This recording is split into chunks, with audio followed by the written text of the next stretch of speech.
Welcome in, everyone, to a new Season 2 episode of my UAB Blazers Dynasty continued journey.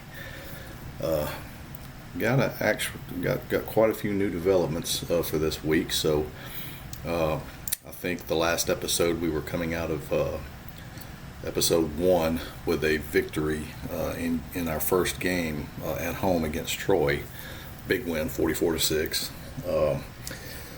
Went through recruiting and went into week 2 having to travel to Waco on the road to face the number 17 Baylor Bears.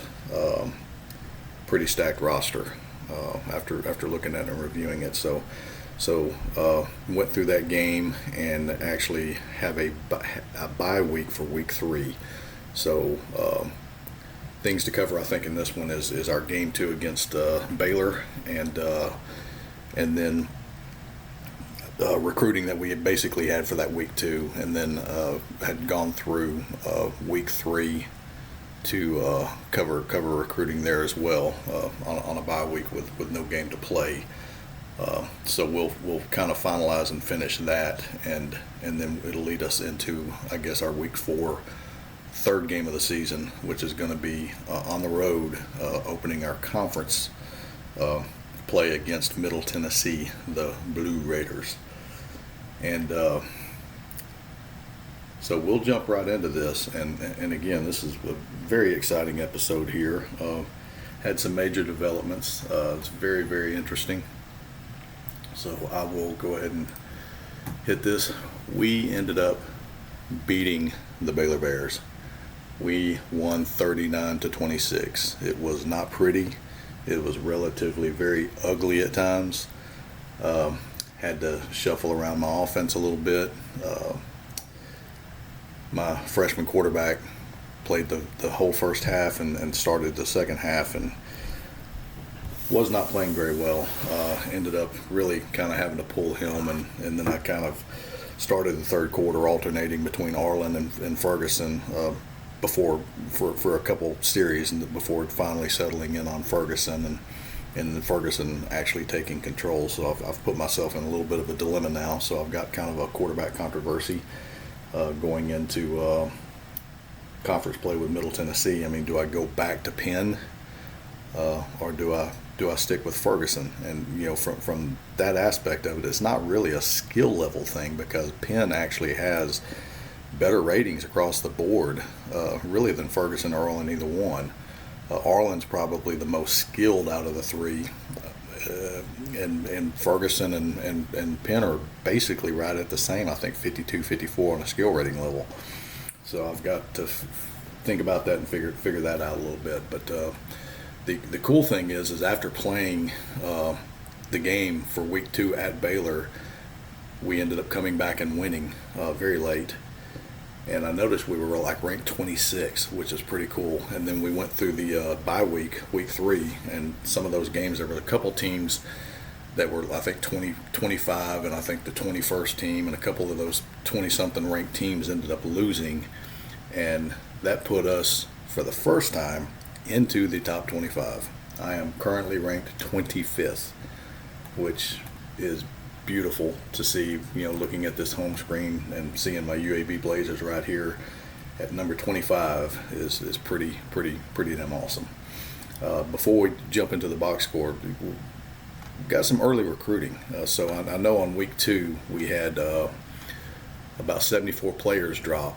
Quite a few 2-stars and 1-stars, surprisingly, because I know in the past those didn't really kind of filter in pretty close, or to that degree. Only 1 5-star dropped off and 2 4-stars dropped off. And then finishing out week 3, which was the bye week, we had another 335 players commit. No 5-stars, 9 4-stars. The bulk of them all, for the most part, was really 3-stars and peppered with a lot of 2-stars as well. If I go through and look at the recruiting news, I'm getting hot on a lot of players that I kind of have. Currently right now, the most commits basically is like Virginia Tech, having 8 recruits, and I think Middle Tennessee, which is kind of surprising as well, they have 8 as well. 3 1-stars, 3 2-stars, and then a couple of these 3-stars that kind of fallen in, Scooter Mounds and Draymond Gray. But if I look at the teams that really haven't got a commit yet, there's about 10 teams, and I'm one of them. So nobody's really fallen to well, Georgia's there too. So I mean, it's not really that big of a deal. A&M, Michigan, but I think we're just waiting. It could be basically some of the players that we're going after, and what they're relying on or looking for. Maybe I've got a few guys I know that I'm really hitting hard, but I think they're just kind of hanging out, waiting to see if they get maybe a more prestigious offer. But I think if I can, if jumping into 25 now, and I'm still a 50 prestige. I did get a bump on winning that Baylor game, which is pretty cool. So I think that first blowout against Troy, I ended up getting a 0.5 percentage point, I think, increase on my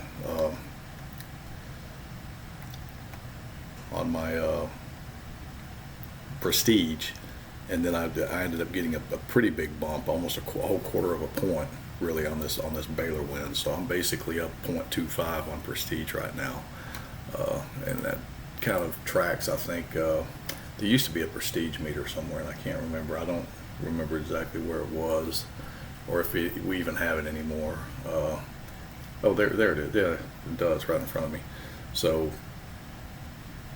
I'm not far off from tracking and kind of hitting up to a 51. A little bit further to go, and I kind of get up to a 51, but definitely not going backwards. So that's a good sign.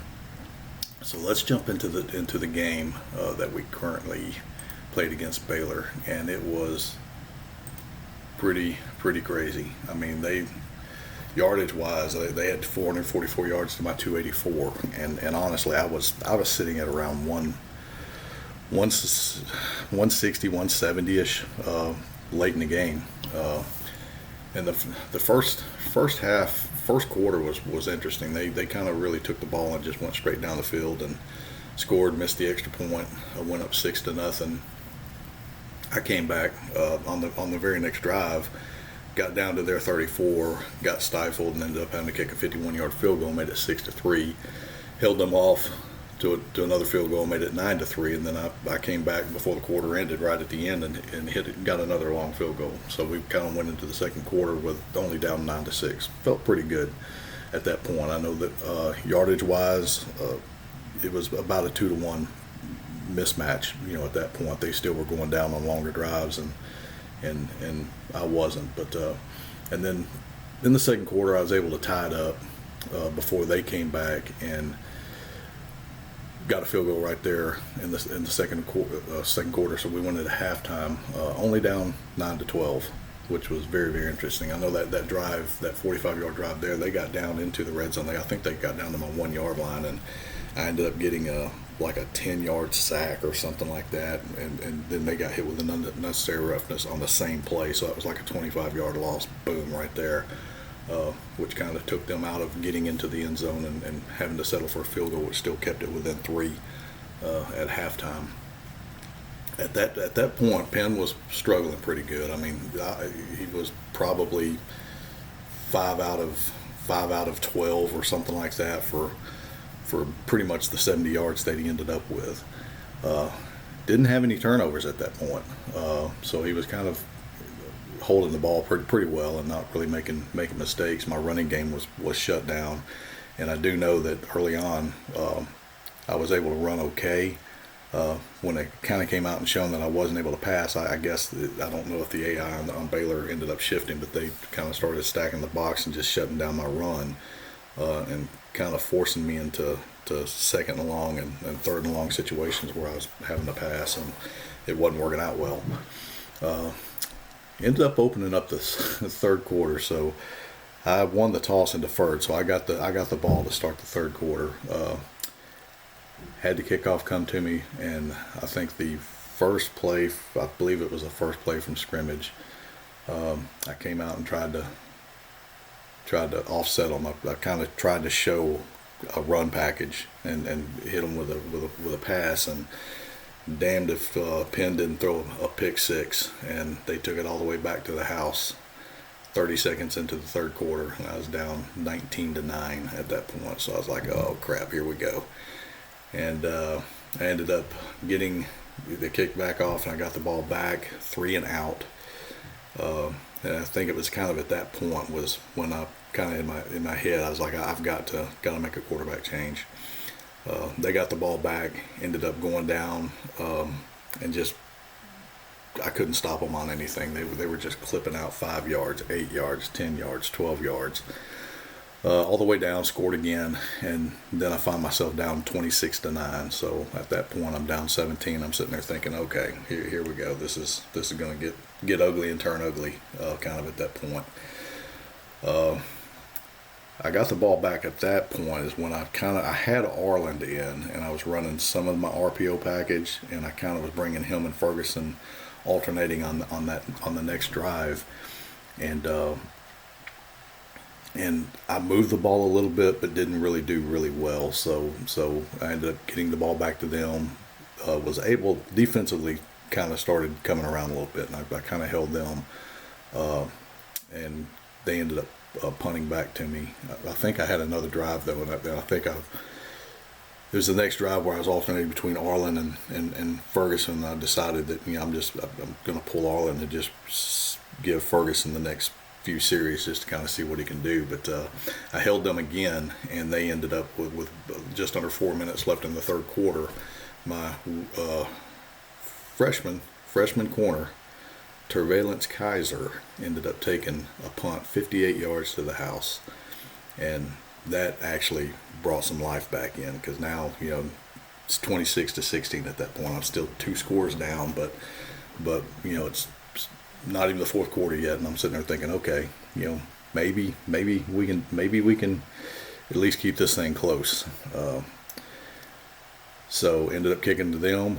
I had a great series that time. I think it was a 3 and out on our part defensively that got them to punt the ball back, and then we ended up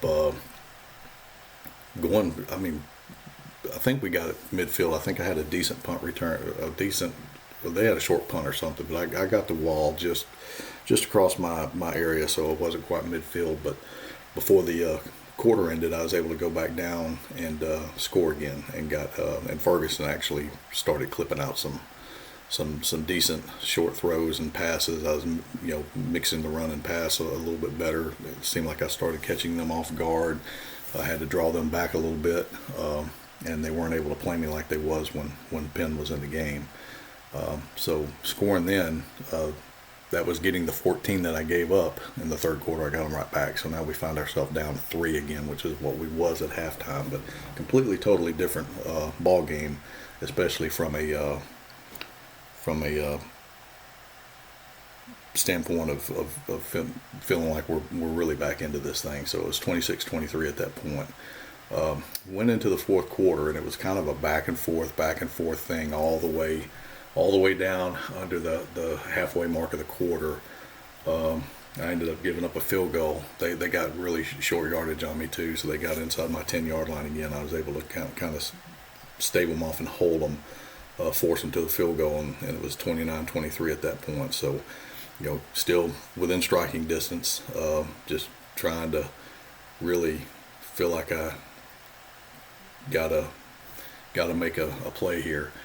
So I'm going to jump in here now with this last piece right here to where we ended up taking the league. I'm going to show like the play-by-play, because one thing to notice is my freshman speedster, LJ Motley, completely shut out the entire game. Hadn't done anything, hadn't caught a pass. Might have been targeted a time or two, really, but just really hadn't made anything. And so we get the ball back, and let me scroll down here and kind of see where we are. So on that,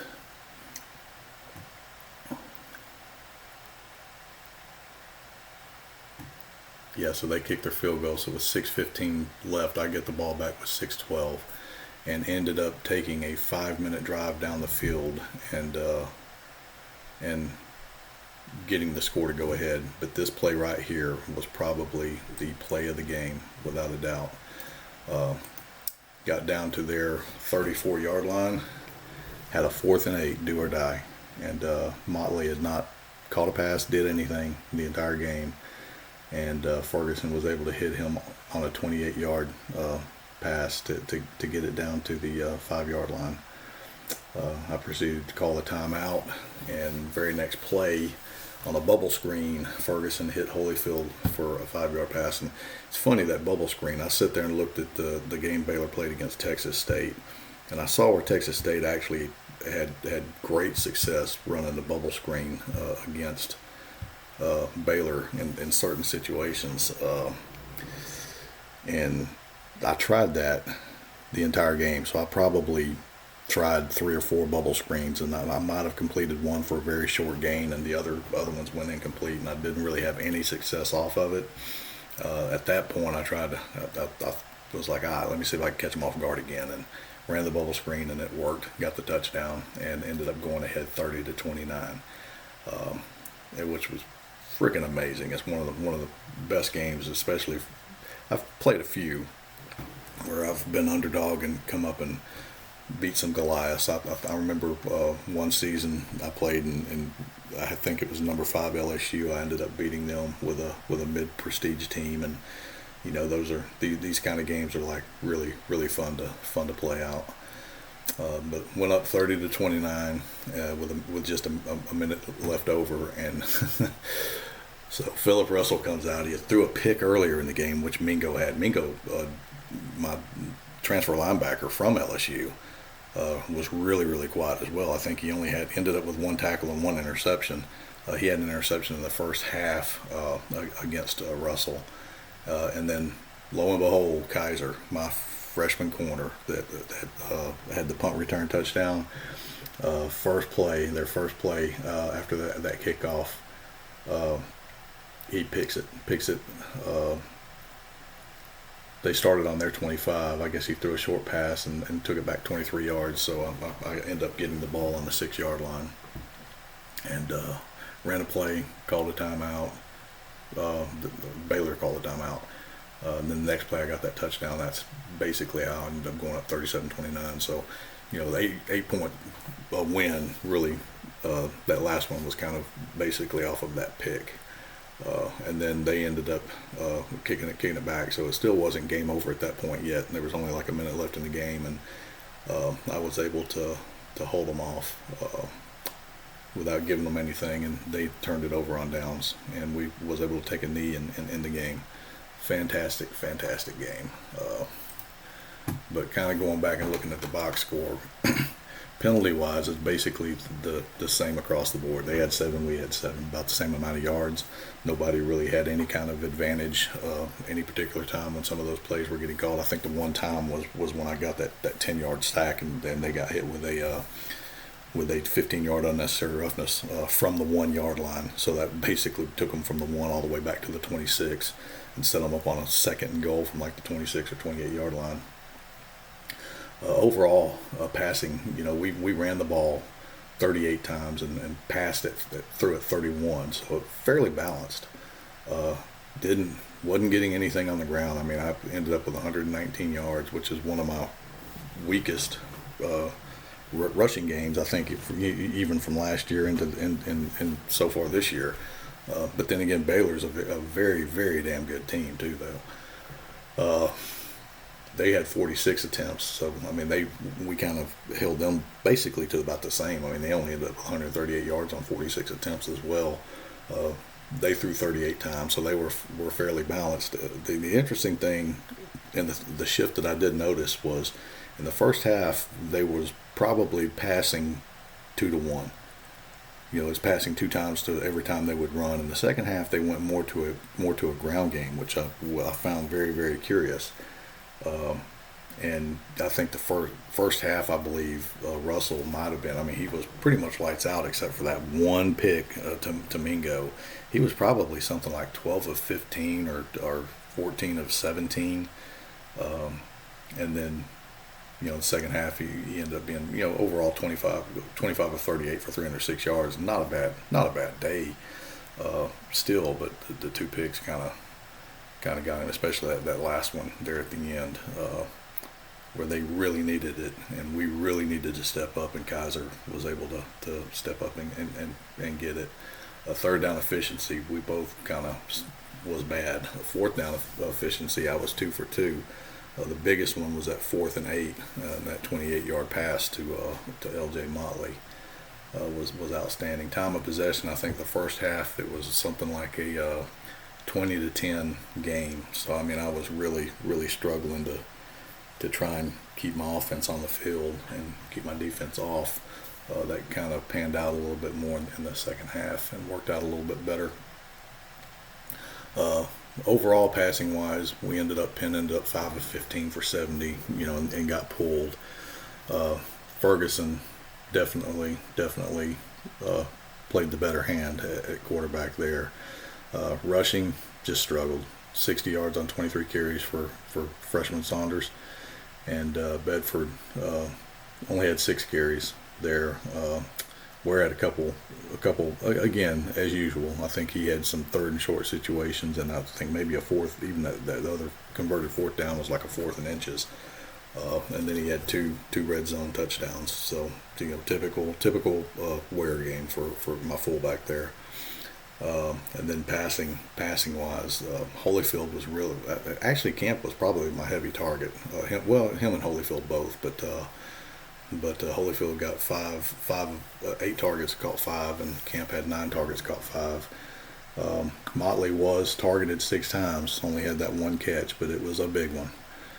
And kicking wise, pretty solid. Had two couple long field goals. Hibbard looked really well there. Converted all of his extra points. Didn't miss one. He missed one against Troy. And then punting again, typical Sykes punting game. I mean, he's hitting about 50 yards a clip. He's just got a good leg. And then the returns, fair kickoff returns. I got both of these. Like kick return guys are both freshmen, and my punt guys freshmen. So all these freshmen are returning these kicks and doing pretty well. Kaiser's 58-yarder was beautiful. His only other one was 14, so it was still a really good, decent return. Camp did fumble once. He recovered his own fumble, and that was the other thing too. So on the turnover battle again, we had 1 turnover. That was the interception, that pick 6, which burned us. That hurt. They had 3 turnovers, so we won the turnover battle there. Then going into the defense, Mingo. He played a lot of snaps. He probably played 60 plus snaps. So he ended up pulling a hamstring. In coming out of this game, going into week 3, he was questionable with a hamstring. But he ended up only, after having a great game against Troy with 10 tackles, he ended up only with 1 tackle, but he did have a interception, which was great. Leading guy was McCray, and a lot of that happened. I think he had 9 tackles in the first half, but he's my strong safety, which was not really a good sign, because that was basically, he was getting in on everything 10 yards down the field, which was pretty rough. But probably, one of the strongest players of the game was definitely my freshman linebacker, DeLeon Ralston. Ended up with 9 tackles, 4 of them for loss. Which was really well. Kaiser had just a fantastic game. He 6 tackles, 4 passes defensed, had an interception, 58-yard punt return. Just great game by him. And then of course my bookends, my new edges, Cooper, 3 knockdowns, tackle for loss. Oliver, tackle for loss. Definitely much better play on the defensive inside. Poole got his second sack. He had 1 against Troy. He got my only one in this game. He got that was from that 1 yard line. That was that 10-yard sack that we had, and that was on a blitz play. But he was able to get it from the interior, and that kind of covers that. Penalty wise, Ralston again. He had a great game, but he did have 2 costly penalties. I think. both of those I think were unnecessary roughness calls. So that's kind of interesting. So that was that game. So that that kind of really took us into winning week 2, where we was able to take that one. And then looking at some of the other top 25 games that we had, I think there was a couple upsets going through here. Oregon came back strong, and after having that opening game loss, they ended up putting 70 up on Nevada, and then number 10 beat number 18. That's not really a surprise. So far, I thought I had one or two upsets here. USC beat Michigan, but it was at USC, and LSU won, Clemson won, some high-scoring games. Alabama won big. Penn State beat A&M, and Texas won. So there really wasn't any. I guess the only really top 25 upset for the week was my win over Baylor on that week, which kind of brought us into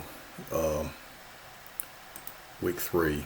And then, of course, this was my bye week. But what we ended up having down here was we had a couple teams that, so number 25, Central Florida, who had broke into the top 25, they lost, which helped me. And then we had one more, I think, Auburn got beaten at 21. So, having those couple teams lose ended up breaking us up into the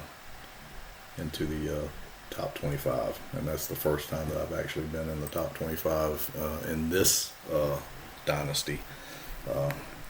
Going 4-8 last year, and then starting the season 2-0. That's kind of a big thing, and I have noticed that, especially when you start going through and looking at some of the recruits, and you're pitching, and some of those really are pitching winning and stuff like that, and so I pitch winning on them. I go back in after that, starting 2-0 and then breaking into the top 25 on some of my recruiting. It's like it's taking effect. I mean, they're noticing it and they're talking about it. So it's definitely given me some advantage points, if you will, in that regard. So that's working out pretty nicely. And going back through and looking at recruiting, what we ended up doing, so we've lost some recruits that have been on our board. Some of the guys that we've actually targeted. I did have an offer out to Hargrove. He ended up choosing to go to Alabama. It's not really a big shocker. These other ones that I lost, none of these did I have an actual offer extended to them.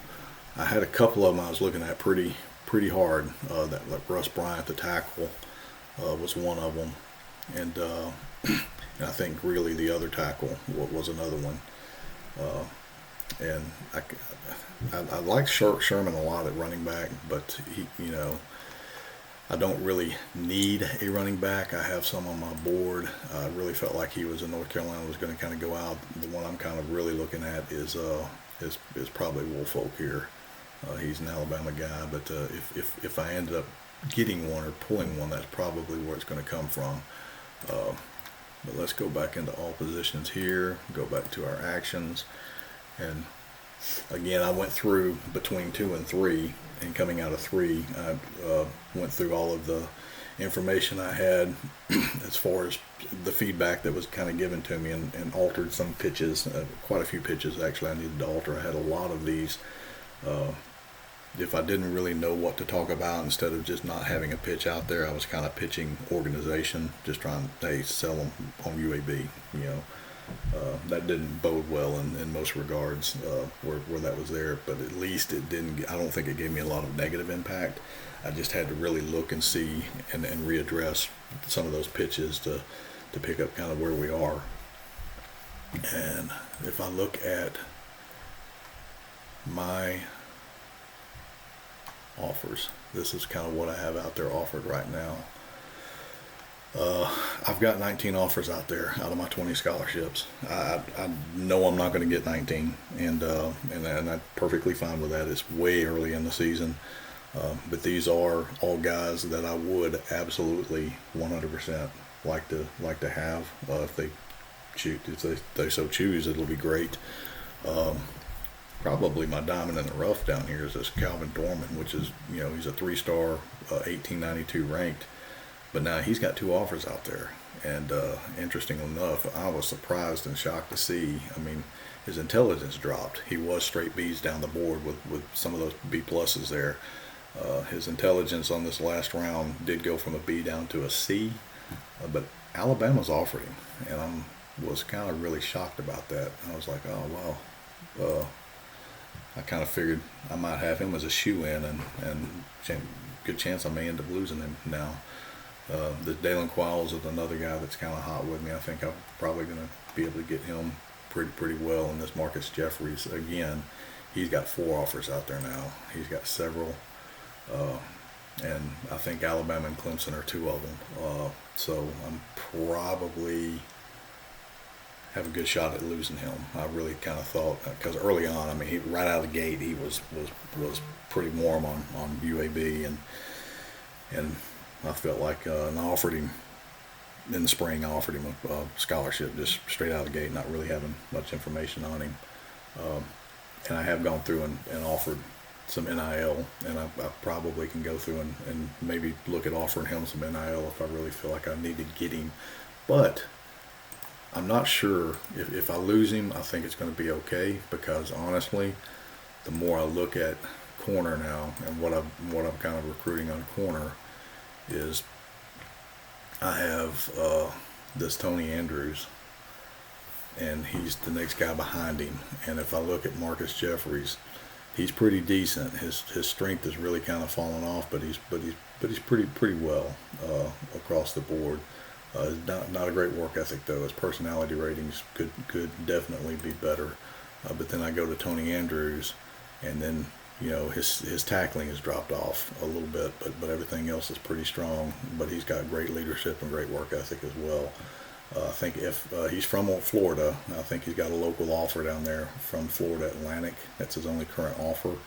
He does somewhat value playing close to home, but he definitely wants to win, I think. So I'm kind of targeting him on winning, and hopefully Florida Atlantic keeps losing. We keep winning. Maybe that can kind of shift it a little bit, but I'm gonna have to make a decision here pretty quick on this. I'm kind of just hoping that Jeffries ends up one way or the other deciding. That way, if he does decide Clemson or Alabama, I can always shift and start working on Andrews, because I definitely need to sign a corner for sure. Going kind of through each one, I've still got both these quarterbacks are still warm on me.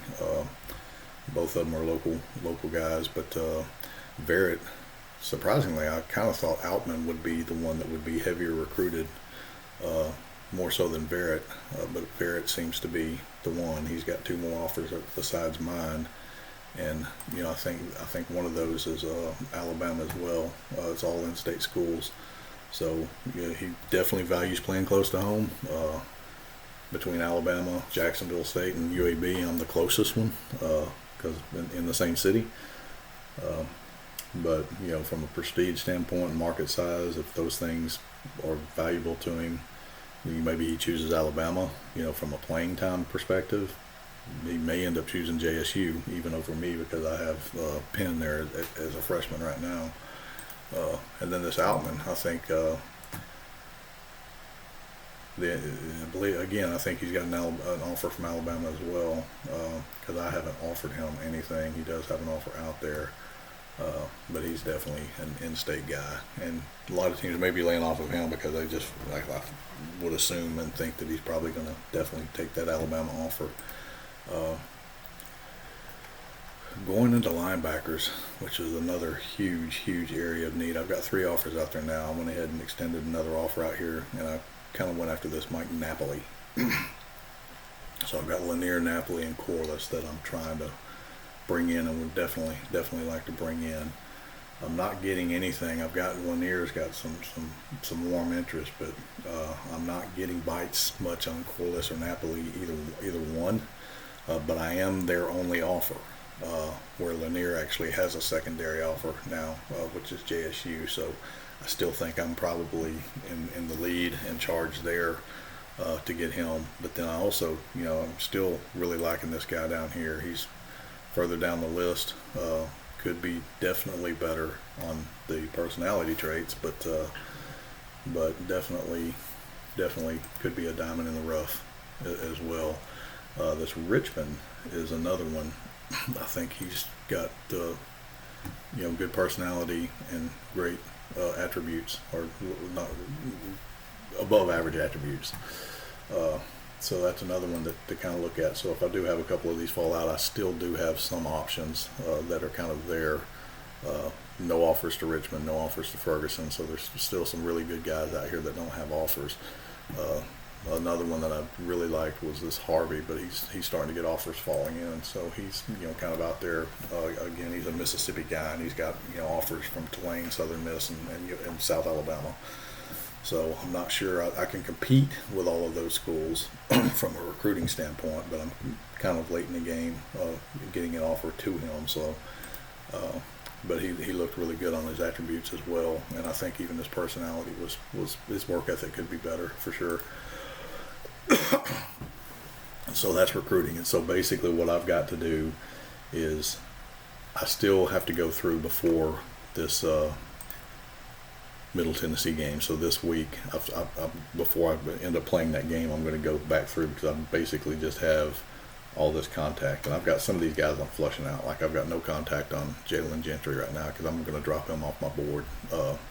He's out of my league. He's got 4 offers out there already. He's not really showing much interest on me, and he's got some very, very high prestige schools that are kind of going after him.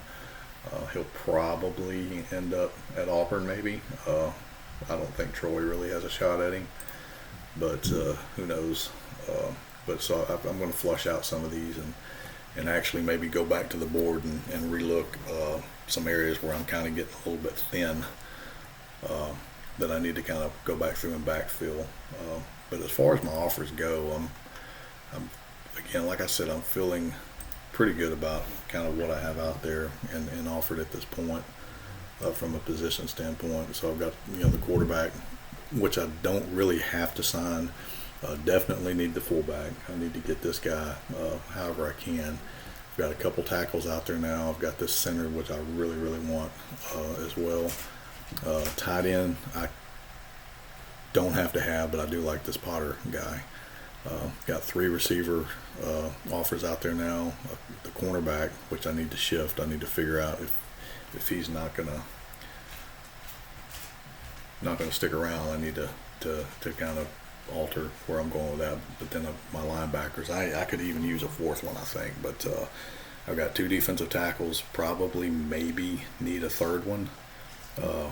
1 defensive end would fill the need if I can get this guy. I do know that I offered him an IL, and he's starting to bump up a little bit there. I've got my 2 free safeties. I did go through and offer Studdard, which is another one. I like Qualls and Studdard. I like both of those. And I sent this offer out there to Gully as well on the strong safety. So those 3 safeties, if I can bring them in, I'll be sitting pretty good. Going into the schedule now, so this is the game that's kind of coming up. Middle Tennessee is 0-3. I think last year when we played them, I had them at home, but that was a game that I ended up winning. It was like 40-something to 3. I don't think they ever got in the end zone. I pretty much just waxed them out pretty well. They're not a very good team, and as it shows in the point spread, I mean they it's so damn odd to me to see number 25. I'm actually ranked, but I'm a 28-point favorite against anybody, which is crazy. But the problem with that is it can come and bite you in the butt too. So I just got to basically game plan it well and kind of stick to it and just give them a heavy dose. Going into this game, I got to figure out. The biggest thing I got to figure out is Mingo. I did so in the training piece of it coming out of week 2. Again, like I said, he was questionable, but I went in and adjusted training on him, and I took out some of his things and gave him I think there was medical And then I think I gave him like injury rest in a couple different areas, and that definitely seemed to come through and help out. So within, in 1 week, it happened on a bye week, which was great. So he didn't really miss anything. He's back to probable now, so I'm probably going to play him, depending on how the game goes. Maybe just the first half, and then hopefully get to a point to where if I get a big enough lead and can do it, I could just Amar Karwa, which had a lot of playing time for me last year in that middle role. I could pull Mingo and put him in, and maybe try and give him some more rest to kind of heal up as well going into the next week.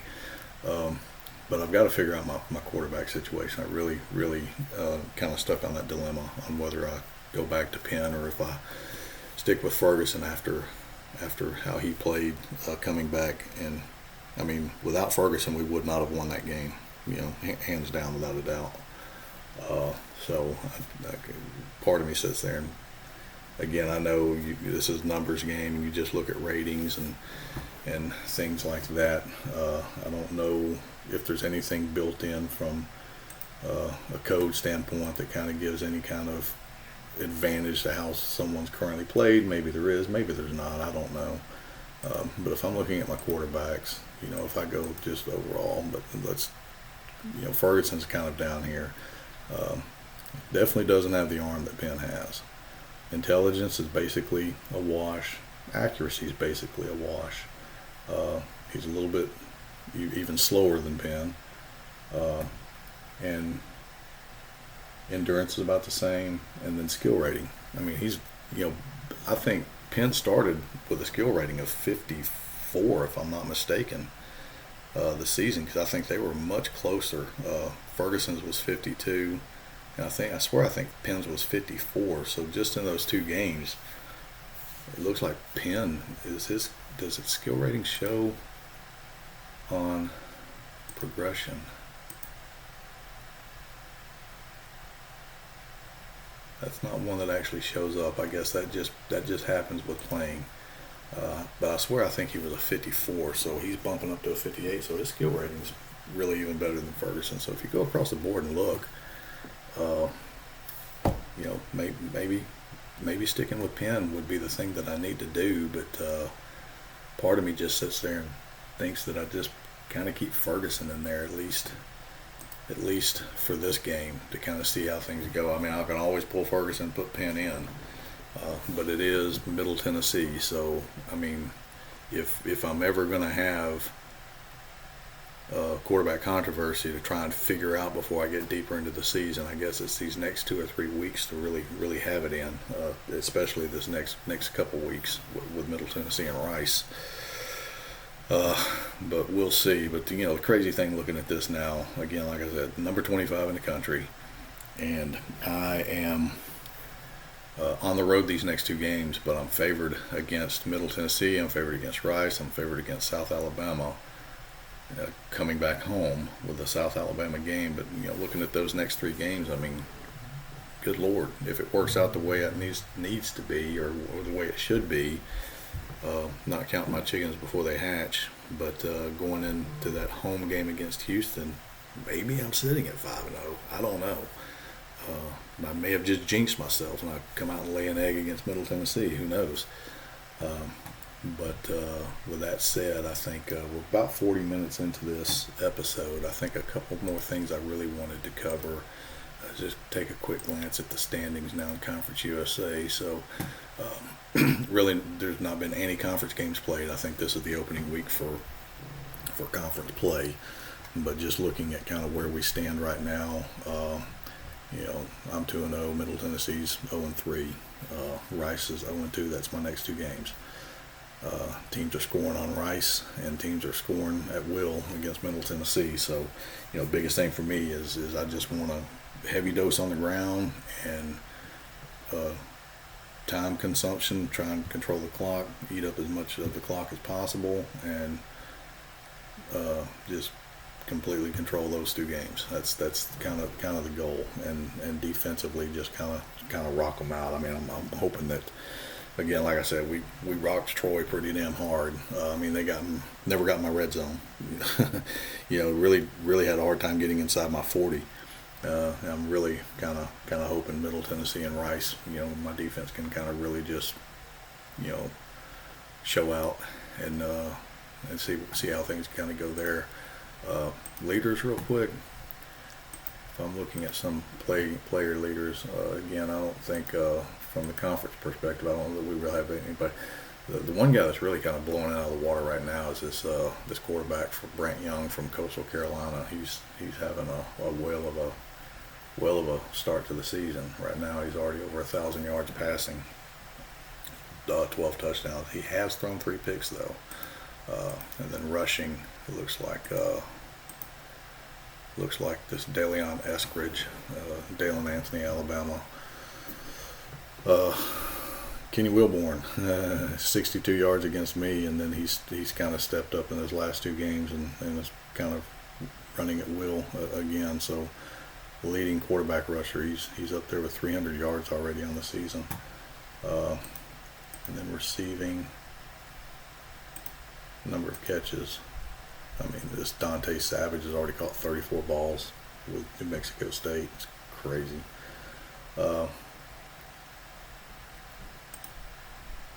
Conference though, I don't. Kelvin Camp is up there with 10 catches. He's not really high up there. And again, I played one less game than a lot of these too. I think some of them have already had 3 games in, and I'm sitting there with basically 2. Saunders had a great first game, and again Baylor he struggled a little bit, but again it's Baylor was definitely a good defense, great defense. And then passing wise, I don't really have anybody up there passing right now. I mean, Penn had a decent first game, and he just struggled the second game. So we'll kind of see where we go from there. And then to touch on one other thing, so I actually have been on the boards this morning too, and again, I was able to set my training, and then when I go back in this morning to kind of go through, I'm like, all right, I'm going to go through all my players, set their training schedule, get my recruiting done, and get ready to play game plan and play Middle Tennessee State next. I kind of go back in and I'm looking at my training, and boom, it's all gone again. So I think AKH actually is making progress and did find it. So me and him's kind of responded back and forth on the board. He was able to reproduce this, and so hopefully something comes out pretty quick on that.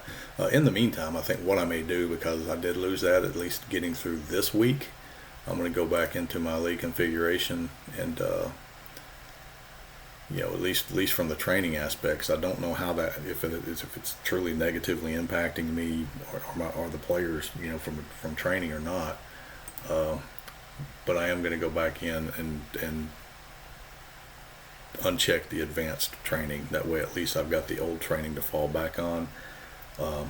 Get the game played, and then maybe after that I come back in. Maybe it's back.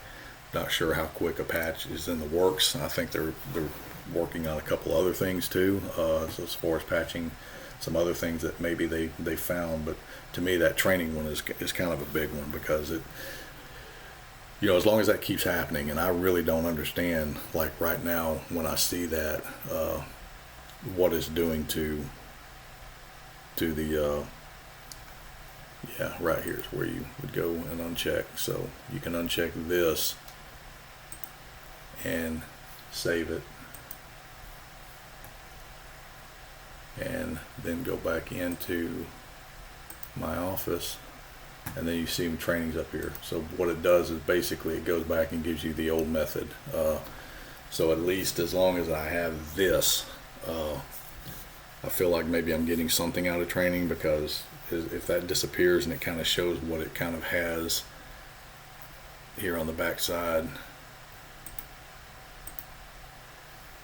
for training, burnout changes -16, current burnout 0. That -16, that just, and then these schedule summaries, everything's low right here. So I don't know if it's truly looking at that, or if maybe whatever's hidden here is what it's actually looking at, which, if it is, it's still things I would adjust, because I've gone in and adjusted all the players based off of what that current output is anyway, because they're leaving a lot of burnout kind of on the table. They might have a -5, and I can actually change and get that back to a 0 to kind of get a little bit more out of them, hopefully in that regard. But so based on that, I'm actually just going to kind of keep some of my schedule here, that how we had it in 26 with the group training and not the individual training. So with that said, I think ultimately we'll look at getting into week 4. If we look at some of the upcoming games that could be games of interest. I mean, you've got a ranked versus ranked here, so 22 versus 21. Starting to get into some conference play now, so most teams are going to be playing each other now. The SEC, Tennessee at South Carolina, both of them are ranked. Mississippi State, LSU, got some games here. And then this one, maybe game of the week, actually could be this Mississippi-Alabama game. Mississippi's ranked 14th and Alabama's ranked number 1. And then my number 25 UAB Blazers are on the road playing Middle Tennessee, and they've got a couple injuries. It looks like probably 3 guys that probably are starters for them that won't be playing. I know this Defada, their tackle, I think is gone for the year. That might have been their best lineman. As if they don't have enough struggles, it looks like they're gonna continue to struggle a little bit. Hopefully I can make them continue to struggle. And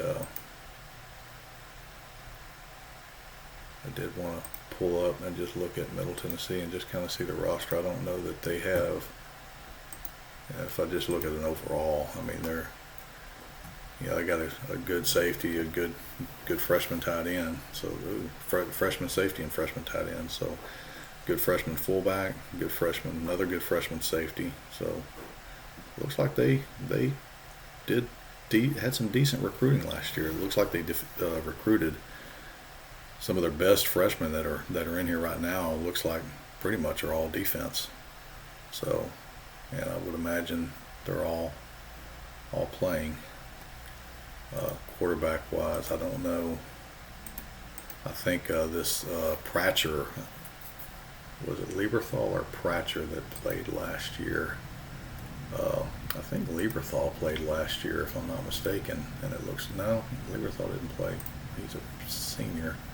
I guess it was Pratcher that played, so half the season. Anyway, I think Pratcher might have played against us actually too, but he's not. Let's see. Wow. They got some smart quarterbacks. Pratcher just doesn't have much of an arm, and their accuracy is average. They do have a dual threat running back right here, but his intelligence is fairly low and his skill level is fairly low. They're playing Pratcher with a very low skill average. I don't understand why they're not playing Lieberthal.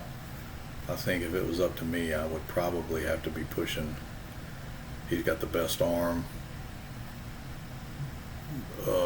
good intelligence, as good accuracy almost as really anybody else. I mean, it's a little under Pratcher's, but just his skill rating is far superior than anybody else in that position group. But all right, that said, so ultimately, very exciting episode, exciting 2-0 start. Beating a ranked Baylor and moving up into the top 25 myself. Really got to focus and have a good couple weeks on the road here against Middle Tennessee and Rice. Hopefully can take care of business on these two and keep myself in the top 25 and just keep plugging away. And we will pick you guys up on the next episode. Y'all have a great day.